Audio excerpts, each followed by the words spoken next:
Real shit. Some of the realest shit I probably ever rapped, though. Real talk. Look, I first jumped in this game around the age of 12, and when I caught my first seal, nigga, I was like, yeah.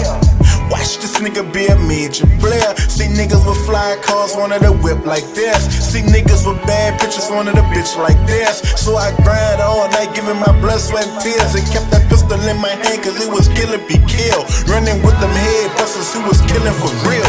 Chilling with the money niggas who was getting it for real. When I first entered the game, the love was real. Every time I looked around, niggas had gold on their grill. Money in their pocket, acting like the king of the hill. I was saying to myself, fuck, I love how this feel. Not knowing the same niggas a snitch or try to put me in jail. A beat of niggas won't set me up to watch me get killed. Boy, this a cold game, I'm just speaking the real.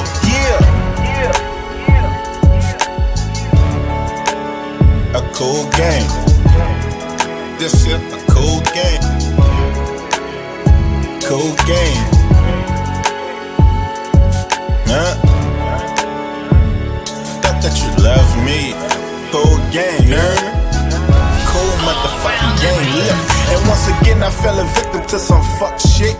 Getting money had me fucking with the wrong clique, and fucking with the wrong clique did me wrong shit. They did a 360, I fell off, they start fucking with me. The same niggas who I brought to my table to eat, with the same woman who I thought were my missus to be. I ran them streets all night to make sure we all eat. So when I shine, oh, I made sure they shine with me. But when my chips fell flat, they all fell back. When every day they used to call like, young miss, where you at? We going clubbing up, we going to wall, a bitch get your gat. I show love to you niggas, why I couldn't get it back. But it's all gravy, baby, that's why I be where I'm at. On the road to riches alone, and I like it like that. I never thought that I was here, there'd be like that. But fuck it, shit happens, it be like that, you heard me?